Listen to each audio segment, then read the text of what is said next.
Hello, friends. So, today's story is The Silent Room.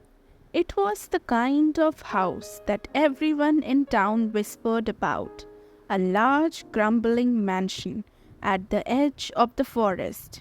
No one had lived there in years, not since the tragic disappearance of the family that once called it home. Still, rumors spread that if you entered the house at night, you could remember the faint whispers of their voices calling out from somewhere deep within the walls. Sophie and her friends thought it would be fun to spend a night there as a dare.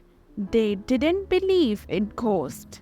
After all, armed with nothing but their phones and some flashlights, they crept through the overgrown garden and the peered open to the rusty door. Inside the house was eerily still. Dust coated everything, and the air was thick and it smelled of decay. The silence was unwavering, broken only by the occasional creak of the old wooden floor beneath their feet. They explored room after room, laughing nervously at the creepy painting and old furniture, but they found nothing unusual.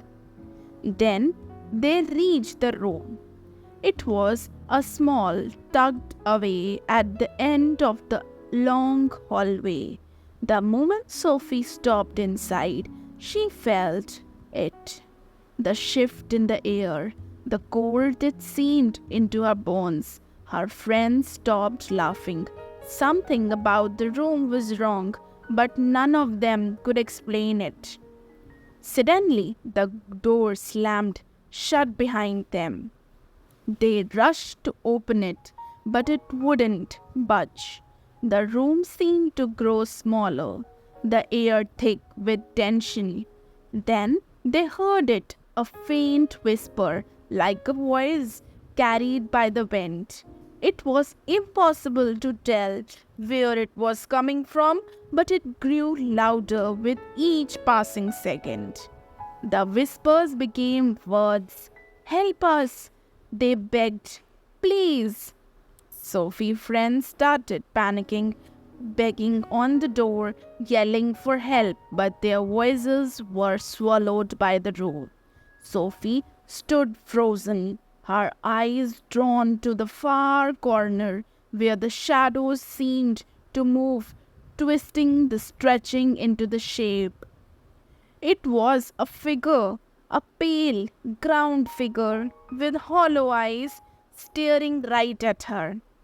"Leave!" It rasped into voices dry like paper, leaves before it's too late. The light fickled. The room was plunged into darkness. Sophie felt a cold hand grip her wrist. She screamed, and suddenly the door burst open. Her friends pulled her out of the room, slamming the door behind them, then ran, not stopping until they were outside, gasping for air. When they looked back, the house was silent once more, the windows dark and lifeless. But Sophie knew they weren't alone in there. Something had been watching them, waiting.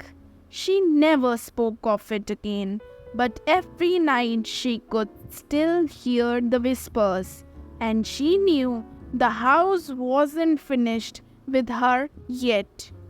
Thank you. Bye bye.